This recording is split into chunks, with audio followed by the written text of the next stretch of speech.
Ok, nous allons continuer notre tutoriel sur la gestion budgétaire en utilisant le framework Platine. Donc, n'hésitez pas, si vous avez des questions, de les poser dans les commentaires. Donc, dans cette vidéo, nous allons voir ensemble comment mettre en place la base de données. Donc, le plan pour cette vidéo, nous allons créer la base de données. Nous allons voir les diagrammes c'est-à-dire que le modèle de chaque entité, et nous allons créer ce qu'on appelle les migrations. Ok, donc sans plus tarder, nous allons commencer par créer la base de données. Donc la base de données est nommée DB Platine Budget. Vous pouvez utiliser un autre nom que vous voulez, c'est juste les configurations. Donc je vais copier ça, ouvrir notre outil de gestion des bases de données, SQL. Bien, vous pouvez utiliser aussi le PHPAdmin ou bien en ligne de commande, ça dépend de vous. Pour aller vite, moi je vais utiliser notre outil. Donc pour créer une base de données sur SQL, il suffit de cliquer sur le nom de la connexion. OK. Et vous faites créer un nouveau base de données. Vous mettez le nom. OK. Et voilà. Il suffit de cliquer sur recharger pour voir la nouvelle base de données disponible. Voilà. Là, j'ai sélectionné la base de données. Une fois c'est créé, nous allons configurer notre application. Donc vous revenez, comme je disais, s'il y a une configuration à faire, on va revenir. Donc dans database, vous allez revenir, vous allez mettre le nom, commençant par quel est le driver par défaut à utiliser, c'est ce driver là. Donc le nom, c'est ce driver là qu'on va utiliser. Il suffit de mettre la clé ici dans default. Et le driver c'est MySQL. Le nom de la database c'est budget management. Je vais copier ça.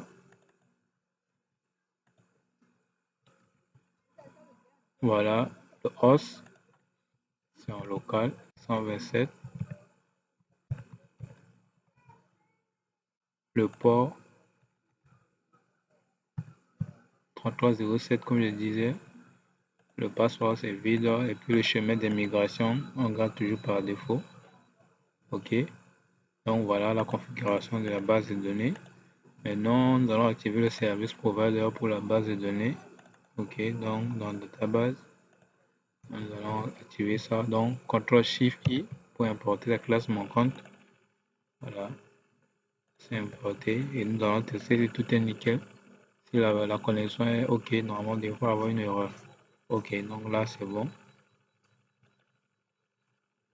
Maintenant, nous allons passer sur le diagramme. Donc, voilà le diagramme de notre projet. Donc, je ne sais pas, je vais agrandir pour que vous voyez bien. Donc, nous avons quelques tables. OK, là, comme une catégorie, comme ça veut dire que les revenus, les transactions, les permissions, les rôles, les utilisateurs, les produits, les dépenses, détail des dépenses, les comptes, les catégories des produits et le rôle. Donc, c'est sur ce diagramme-là que nous allons travailler pour notre tutoriel. OK? Donc, nous allons passer sur la création des migrations. Une migration, c'est juste une manière de gérer le changement qui est apporté à la base de données. Donc, pour créer la migration, il suffit d'abord d'exécuter la commande init qui permet de créer la table qui va recenser l'information de la migration. OK. Donc, pour voir si la commande est disponible, il suffit de faire PHP Platine. Voilà les différentes commandes disponibles de la migration qui commencent par migration. OK, sont là. Donc, pour commencer, il faut d'abord créer la table de migration, c'est-à-dire que la table qui va recenser les différentes migrations. OK.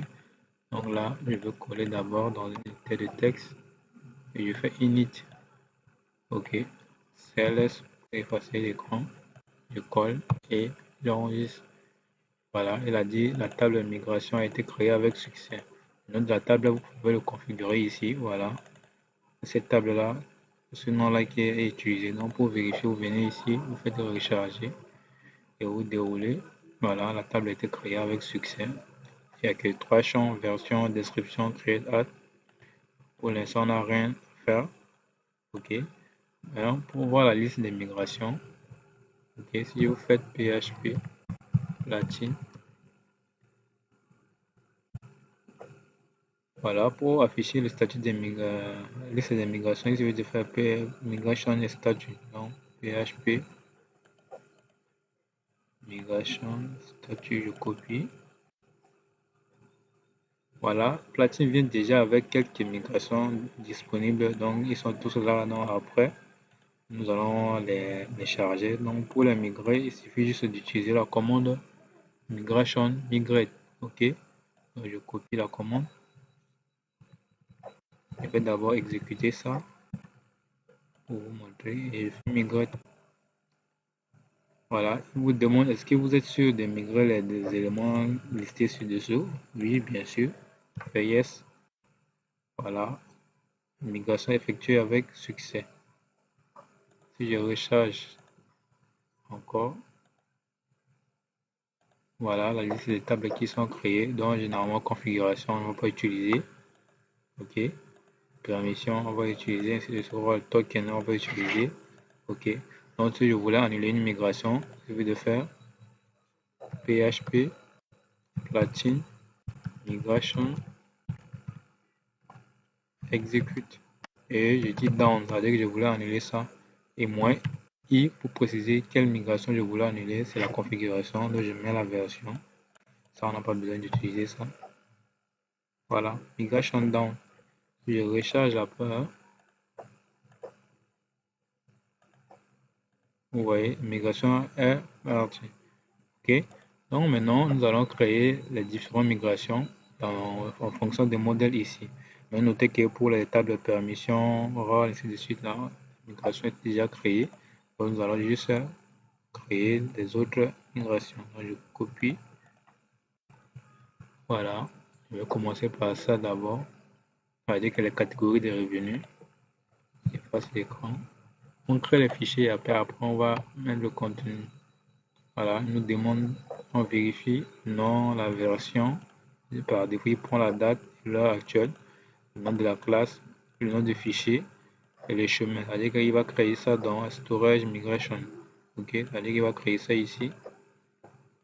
Voilà, pour l'instant, il y a configuration. Donc, on va accepter ça. Taper Yes. Voilà, la migration est créée. Voilà, ce qui est là. Après, on va venir compléter. Donc, on va faire d'abord pour le reste, ainsi de suite, ainsi de suite. Ok. Voilà, Yes. Maintenant, table et compte. Yes. Les dépenses. Yes. Maintenant, le détail des dépenses. Yes. Maintenant, les catégories, les revenus. Okay. Yes. Maintenant, la table produit. Yes. Et enfin, la table transaction. Donc voilà, on avait créé déjà les migrations sans contenu. Donc nous allons voir ensemble comment nous allons mettre les contenus. Ok. Donc on peut essayer de voir le statut. Taper. Temport, commande. PHP migration statut. Ok. J'ai vu. Voilà, vous voyez le statut, c'est down, down, down, down, down, down. Donc après, une fois qu'on finit de mettre le contenu, on va migrer. Ok. Donc là, on va passer maintenant par ordre catégorie. Donc pour créer une migration, il suffit de remplir les différents champs.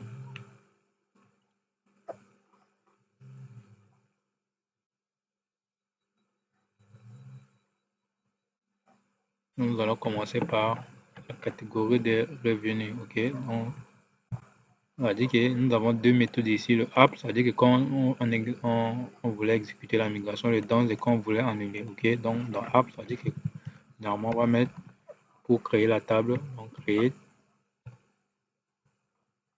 le nom de la table, c'est income catégorie. Voilà, et on a un callback qui contient Instruction create, classe create table, je mets le nom, voilà, shift, point virgule, je descends, je fais CTRL SHIFT I pour importer cette classe là, ok. Maintenant nous allons lister chaque champ, ok. Si vous voyez dans le modèle, et comme une catégorie, la ID, le name, created art et update art, c'est-à-dire la date de création et la date de modification. Ok, donc nous allons les implémenter. Ok, donc on va utiliser le paramètre table pour créer tous ces machins là. Donc on a tables, ok, c'est un champ de type integer. On met le nom ID qui est une clé primaire, ok, et auto incrément, c'est-à-dire que lui-même il va s'auto incrémenter, ok, point virgule. Là c'est le premier champ. Le deuxième champ c'est le name, c'est un type string, c'est-à-dire que varchar quand on va créer la table, ok, le name. Ce champ doit être unique, ok, et ne doit pas être nul, donc note nul, ok. Donc voilà, deuxième champ. Maintenant les temps, c'est-à-dire que le type d'item, il va contenir le temps de création, created at, ok. Ça aussi ne doit pas être nul, c'est un champ obligatoire, note nul, voilà. C'est-à-dire que lorsqu'on voulait insérer, il faut préciser ce champ. Et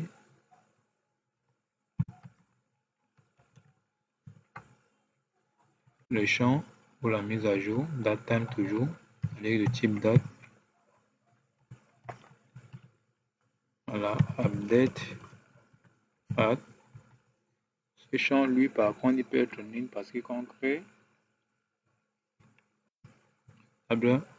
quand on crée, on fait l'insertion, on n'a pas encore fait la mise à jour, donc ça sert de poser ce champ. Maintenant, le type, c'est-à-dire le engine, on va mettre le InnoDB, c'est-à-dire que l'engine le plus recommandé, InnoDB. Voilà. Donc voilà à peu près comment on crée une migration. Donc si vous voyez bien, c'est juste une table, mais qu'on crée de façon programmation. L'avantage avec les migrations, c'est quoi? Si vous décidez de partager votre application avec notre père développeur, il va juste exécuter les migrations et continuer à travailler au lieu d'importer les requêtes SQL.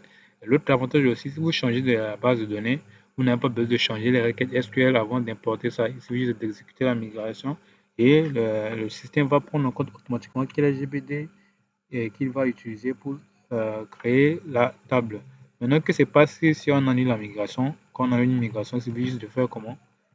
De supprimer juste la table en question. Ok. La table c'est quoi? C'est une commune catégorie. Ok. Donc voilà à peu près ce qu'on appelle la catégorie des revenus. Ok. Nous allons passer maintenant au suivant qui est la catégorie de produits. Donc toujours la même chose dans this. Je vais me répéter pour que vous puissiez comprendre. Et le nom de la table c'est product catégorie. Toujours au pluriel, c'est ce qui est recommandé pour le nom des tables. Nous allons voir pourquoi. Et paramètre create tables. Voilà, tables, c'est un closure, point virgule, point virgule. J'importe la classe CTRL SHIFT I pour importer les classes et toujours tables integer id premier recueil, ok, auto incrément, voilà, point virgule, il y a le name, toujours, c'est à peu près la même chose que les catégories de revenus, mais là je vais me répéter pour que vous puissiez comprendre. Name, non, je n'ai pas encore terminé. Voilà, qui doit être unique. Ne doit pas avoir le même nom. OK. Et ne doit pas être nul, avec un autre nul. Voilà, point virgule. Et date de création, date created, at, qui ne doit pas être notre nul. OK, point virgule. Vous voyez, Bit2 nous rend la tâche facile. Lui-même, il complète les fonctions automatiquement grâce au composer. Il sait comment gérer les dépendances. OK, at, voilà. Et le engine est InnoDB. Point virgule. Donc voilà en tout pour là maintenant. Si on a une migration, c'est-à-dire que si on fait un rollback, il suffit juste de supprimer cette table. OK, point virgule. Pour ne pas faire des bêtises, on copie le même nom. Voilà, en tout pour la catégorie de produits. On va passer maintenant à un compte. Dans un compte, ça veut dire que chaque dépense ou bien quoi doit utiliser ce qu'on appelle un compte. OK, comme les comptes bancaires dans la banque. OK, donc là, on va créer la table compte. Et compte, toujours au pluriel, pour ne pas oublier. Function et table. Voilà, table. CTRL SHIFT I pour importer la classe. Maintenant, dans les comptes, on a quoi? On a le numéro du compte. Pardon, l'ID d'abord. This integer. Non, pardon, c'est pas this, plutôt c'est table. Integer. ID. Primary. Et que c'est après primaire et c'est auto-incrément pour nous faciliter la tâche. OK. Maintenant, le numéro du compte. Table string. OK. On peut mettre un compte no pour dire que le numéro de compte qui ne doit pas être nul. Maintenant, ici, on n'a pas mis le numéro de compte de type unique. Pourquoi? Parce que l'application va être multi-utilisateur. C'est-à-dire que chaque utilisateur a prévu de créer un compte sur l'application va pouvoir utiliser. Donc, si on met le numéro de compte unique, ça va créer un conflit avec le d'autres numéros de compte des utilisateurs. Donc, on suppose que chaque utilisateur va utiliser un numéro de compte différent afin de ne pas créer ce conflit. Donc, on va mettre le nom du compte. OK, donc un compte a un nom, donc string. OK, le name toujours, note nul. Le name doit être obligatoire. OK, maintenant, on va mettre aussi la description. Si on le veut mettre, mais c'est pas obligatoire. En description. OK. Après description, maintenant, le solde du compte table, on va mettre en double. OK. Et amount. C'est ça qu'on appelle le solde du compte. OK. Maintenant, la relation. Un compte appartient à un utilisateur. Donc, table integer. OK. User ID. Quand la clé migre, on met le nom de la table en singulier, suivi de tiré de 8 plus ID. Nous allons voir pourquoi. OK. On met une description. Est-ce qu'il va transformer ça en un commentaire qui va dire que le propriétaire du compte, OK, owners of the account, et ça doit pas être nul. C'est-à-dire qu'un compte sans utilisateur n'est pas un compte.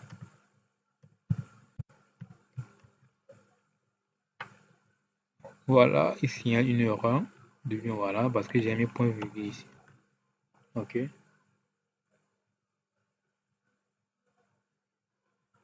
Maintenant, comme la clé user migre ici. On va préciser ça aussi. On va créer une constraint. Donc on va dire tables foreign. Colonne, c'est user ID qui migre ici. OK. Maintenant, référence. On donne les références. OK. C'est la table user. Ça, Platine l'a déjà fait pour nous. Dans la clé première est ID. OK. Maintenant, en cas de suppression, si on supprime un utilisateur, qu'est-ce qui se passe? OK. Donc, on delete, on dit no action. OK. On peut mettre cascade, mais c'est trop dangereux. C'est mieux de mettre no action. OK. Et maintenant, on va créer toujours nos deux champs temporaires. OK, donc tables stem create add not nul. OK, donc tables datem update add. OK, et le engine. Il faut préciser le engine, c'est très important. Et ce qui est recommandé, c'est InnoDB. Voilà pour la création. Maintenant, si on décide d'annuler, alors on fait seulement this drop et compte. Comme je dis, il faut copier toujours la même chose pour ne pas qu'on crée une autre chose et on supprime une autre chose. Voilà la partie est compte. OK. Donc nous allons passer maintenant à dépenses. OK. Donc la table dépenses, this create, nom de la table dépenses et le closure create tables. Voilà. Grâce à autocomplétion, on va vite. CTRL SHIFT I pour importer les classes manquantes. Maintenant, une dépense est caractérisée par quoi? La clé primaire, on dit que tables integer id primary et taux incrément. OK. On a aussi le code de la dépense avec un code de généré qui contient un code qui est unique. C'est-à-dire qu'on peut avoir une dépense avec le même code et ne doit pas être vide. Nul, pardon. Et on peut mettre la description de la dépense, donc string description qui n'est pas obligatoire, c'est-à-dire que par défaut qu'on ne met pas nul, ça veut dire que notre nul, ça veut dire que c'est nul. OK. Maintenant, le montant de la dépense, donc double amount. OK. Et maintenant, la dépense, c'est pour quel utilisateur? Donc double integer. Oh, c'est pas index integer. User ID, comme on avait fait pour le compte. OK. Donc description. On dit on met seulement owner of the dépense. Voilà, qui ne doit pas aussi être nul. OK. Maintenant, la dépense utilise quel compte? Comme on a plusieurs comptes, on va utiliser un compte pour la dépense. Donc, description, dépense et compte use. Et ça aussi ne doit pas être notre nul. Nul, pardon. OK. Maintenant, nous allons faire les contraintes des clés premières. Donc, on dit dépense, il y a la clé user qui migre ici. Donc, user ID qui porte sur quelle table clé. Voilà, user pluriel dans la clé primaire est ID. En cas de suppression, on delete, on dit on ne fait rien. No action. Voilà.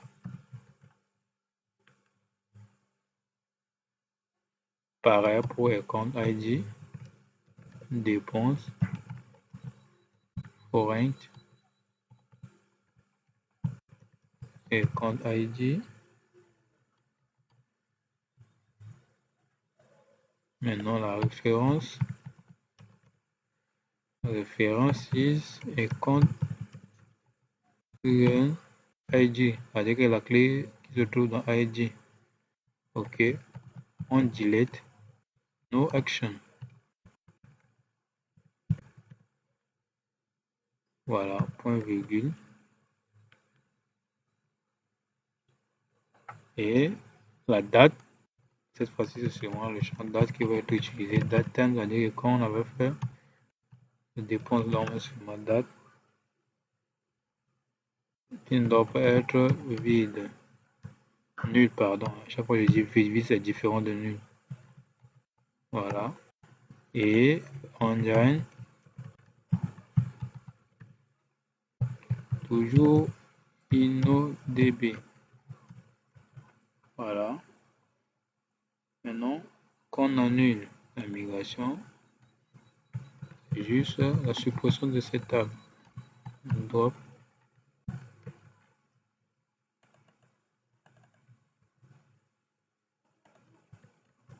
Voilà. On fait drop dépense. C'est bon. Maintenant, on va passer au détail des dépenses.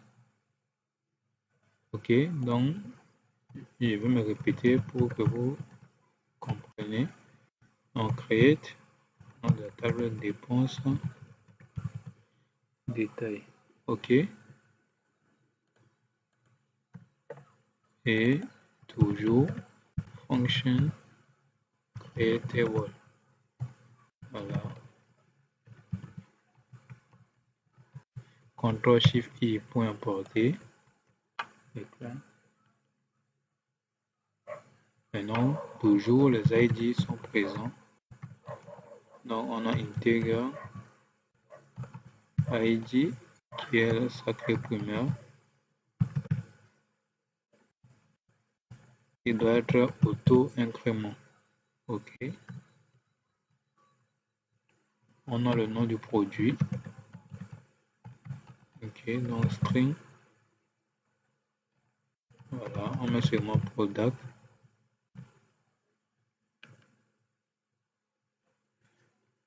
Qui ne doit pas être nul.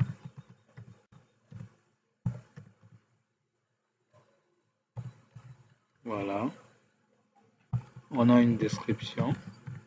Tout ça là, c'est le copier-coller de la table product. Pour ne pas, il n'y a pas un champ obligatoire. Description. OK.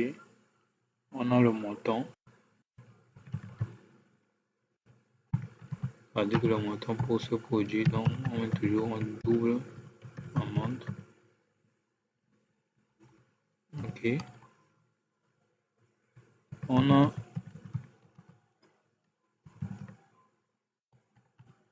la catégorie produit catégorie. OK. Et on a une clé étrangère qu'on appelle dépense. OK. ID qui ne doit pas être nul. On ne peut pas avoir une dépense détail sans dépense ID. OK. On lui dit la description. The dépense Inc. The dépense for this détail. Voilà. Ok, maintenant on va faire la référence. C'est-à-dire que les content tables. Foreign. Dépense ID. Référence 6. Table dépense. Colonne ID. OK. Cas de suppression, no action, normalement. C'est-à-dire qu'on voulait vraiment que l'intégrité de données ne se joue pas. OK. Et là, il n'y a pas de date, tout le monde le sait. Engine, c'est toujours InnoDB. OK. Maintenant, en cas de suppression, d'annulation, on fait seulement le drop, comme d'habitude,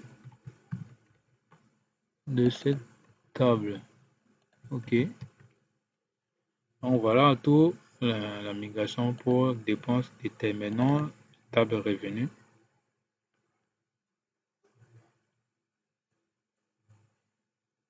OK. On va créer une table pour les revenus. Create. Revenu en anglais c'est incomes. Pardon. Function. Create tables. Voilà. CTRL-SHIFT-I pour importer. On a, comme d'habitude,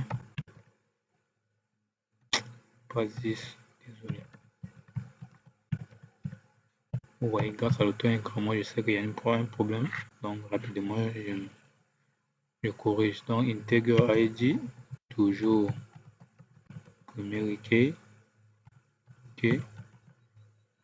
Auto-incrément. Voilà.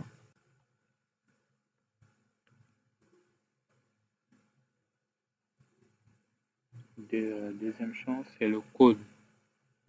C'est-à-dire à chaque revenu attribuer un code généré automatiquement dans string.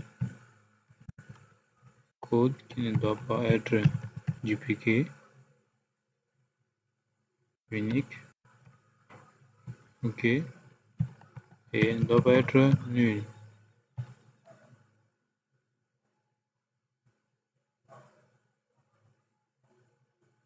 OK. On a une description.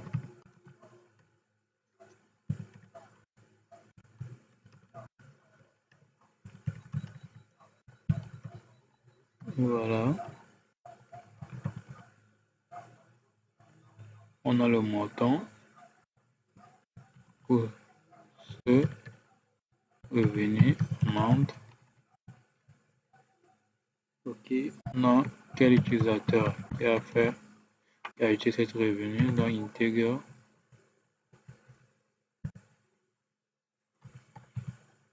User ID. OK, on met un petit commentaire pour ne pas oublier. Owner of income. Il ne va pas être nul.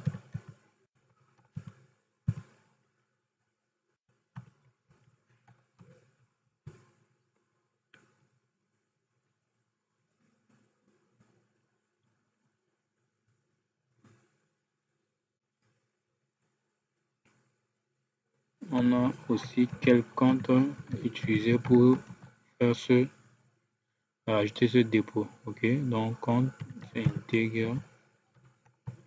Et compte ID. OK. On met une description et compte used. Il doit pas aussi être nul. OK, on a aussi quelques catégories de revenus. OK, donc une commune catégorie ID. OK, on met seulement une commune catégorie. Il ne va pas être vide, nul, pardon. OK. On a la date. On va dire que quand on avait fait sur le revenu, donc le thème, seulement date, qui n'est pas un champ vide.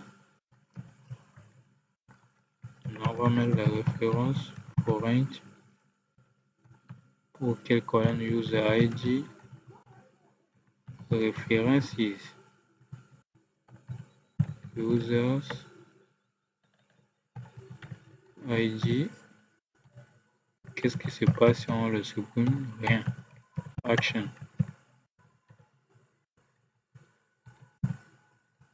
Voilà. Deuxième, toujours. Il y en a 3 cette fois-ci. On a un compte ID qui se référencie dans un compte dans la clé primaire ID en cas de suppression. Action. OK. Et le dernier, c'est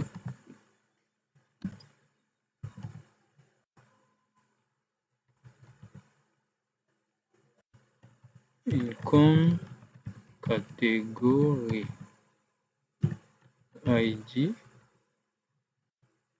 qui se référence à une commune catégorie. Là, le nom est un peu spécial. Dans la clé primaire ID, en cas de suppression, on delete. Pas de choses à faire. No action.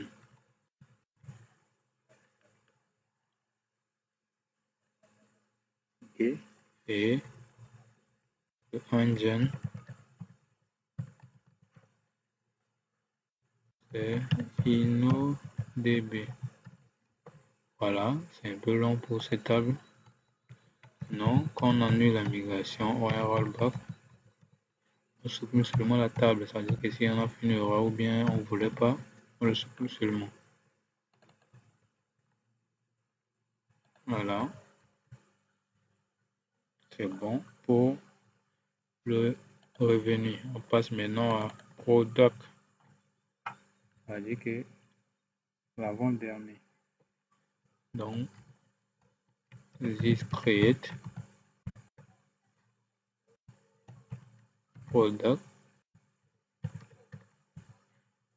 creatable.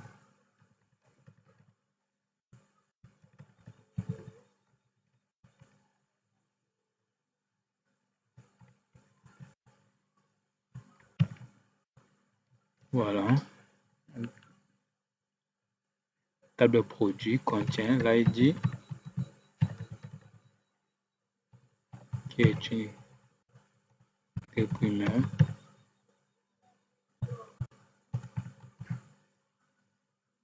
Auto-increment. OK. Il a reçu une code.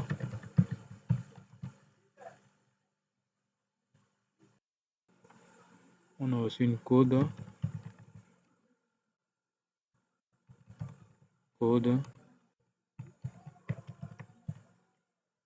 Il devrait être nul. OK.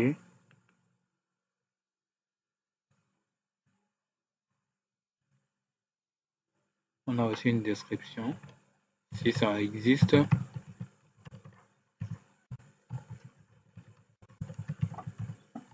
OK. On a le prix. Oh là là. Qui a été double. On a dit que le price du produit. OK.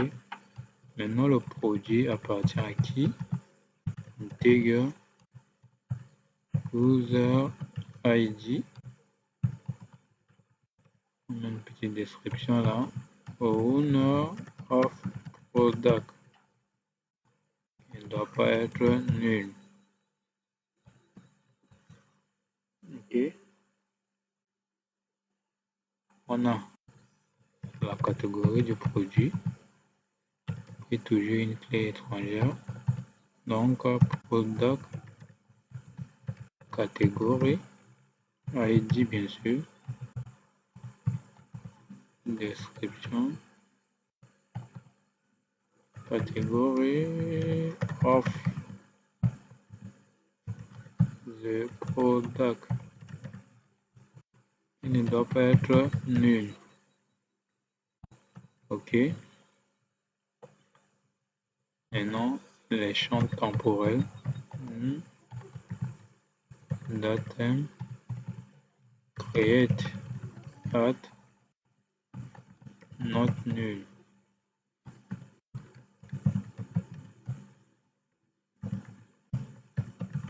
Voilà.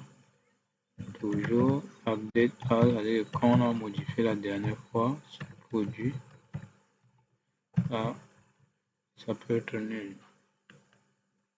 Maintenant, les clés étrangères, on en avait deux. On a table foreign, user ID, qui se référencie en table user. La clé c'est ID. En cas de suppression, on ne fait rien.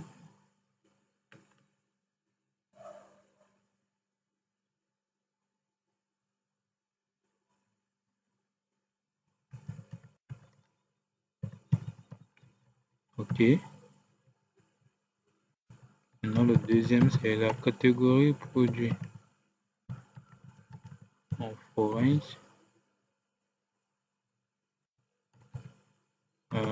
product catégorie ID référence 6.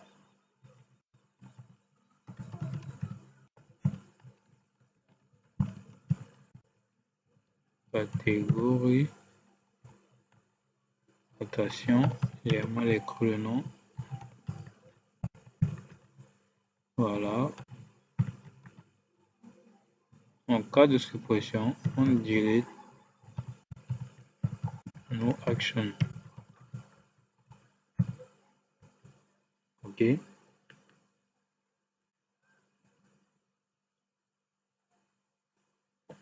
Maintenant, le engine, c'est InnoDB. InnoDB. OK. Et qu'on supprime, on va faire rollback.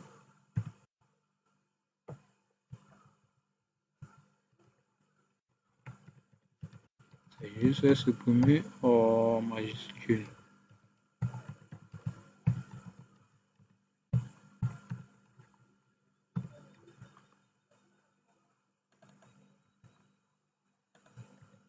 Voilà.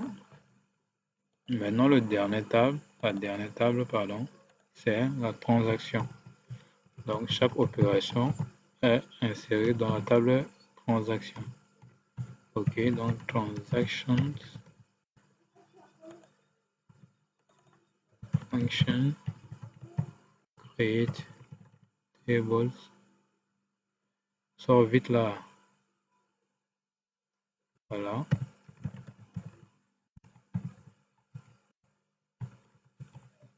CTRL SHIFT I pour importer. Maintenant, une transaction, on a quoi?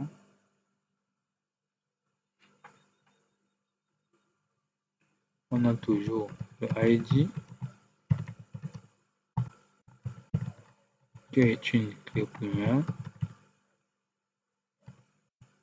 de type auto-incrément. OK. On a le code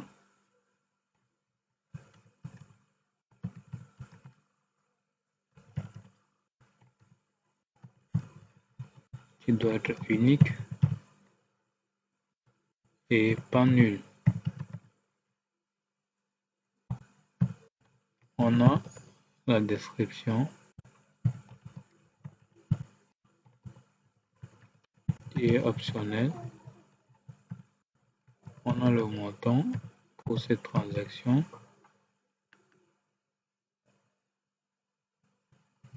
OK. Un double amount. OK. On a le type de transaction. Là, on va mettre un type fixe, c'est-à-dire un chat ou bien un truc comme ça. Donc, type. Moi, c'est vraiment la terre qui n'est pas, ne doit pas être nul ou bien vide. vous voulez bien. Maintenant, la transaction qu'il a fait,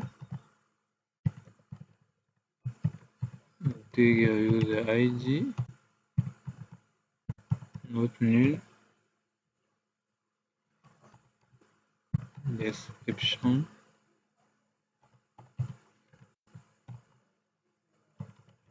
transaction owner.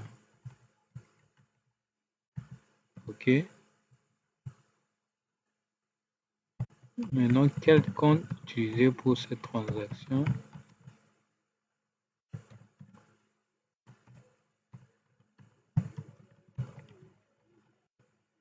OK, note nulle, description, et compte used.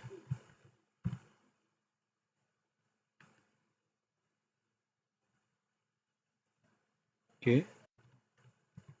Maintenant, la date.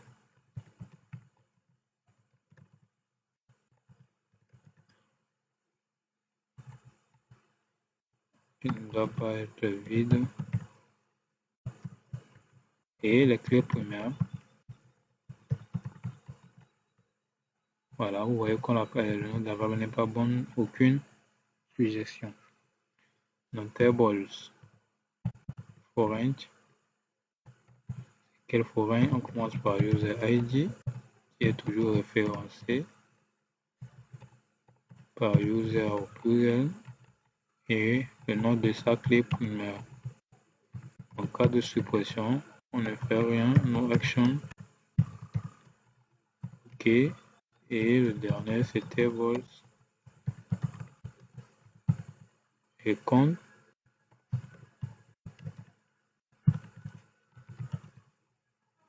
ID référence et compte comme ça. ID. En cas de suppression, action.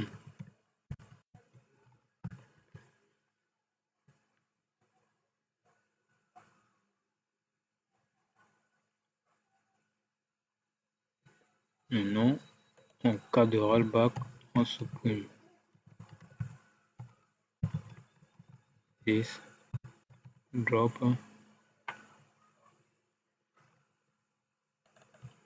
transaction. Voilà, nous avons fini sur la partie création des migrations. OK. Donc nous allons rappeler notre commande pour voir le statut des migrations. OK. Voilà, maintenant pour exécuter les migrations, il suffit de venir ici. Migrate là, c'est la commande qui permet d'exécuter toutes les migrations sans exception. OK, donc nous allons essayer d'exécuter ça pour voir si on n'a pas fait de bêtises. Voilà, nous demandons si nous voulons migrer tout ça. Allez, OK. Voilà, go! On n'a rien fait comme de bêtises. Donc on vient ici, on recharge. Et voilà. Voilà, tous les tables qui ont été créés avec les clés primaires, clé étrangère, vous voyez. Et quand il y a user ID qui est une clé étrangère, vous voyez. Et configuration, comme je disais, on n'a pas besoin de la configuration. Donc pour annuler ça, on fait un rollback, on fait platine, migration, 2.exe, exécute de quel sens down, ça veut dire que rollback et le -i, c'est la version. On va prendre cette version là, c'est-à-dire qu'on ne voulait pas utiliser la configuration. Voilà, il dit c'est succès. Et le deuxième, c'est le token. On n'a pas besoin de token. Token, ça a été utilisé avant. Je vais rappeler les statuts pour voir ça. Voilà, vous voyez, il dit configuration, c'est down, c'est normal parce qu'on n'a pas encore. Voilà, token. Sa version, c'est là. Donc, je copie ça, je rappelle la commande. Voilà. Je mets ça, voilà, j'exécute. Donc, statut. Voilà. Donc, le reste des tables, on a besoin de ça. Donc, voilà la partie migration. Si vous avez des questions, merci de les poser dans les commentaires. Donc, c'est tout pour cette vidéo. Rendez-vous pour la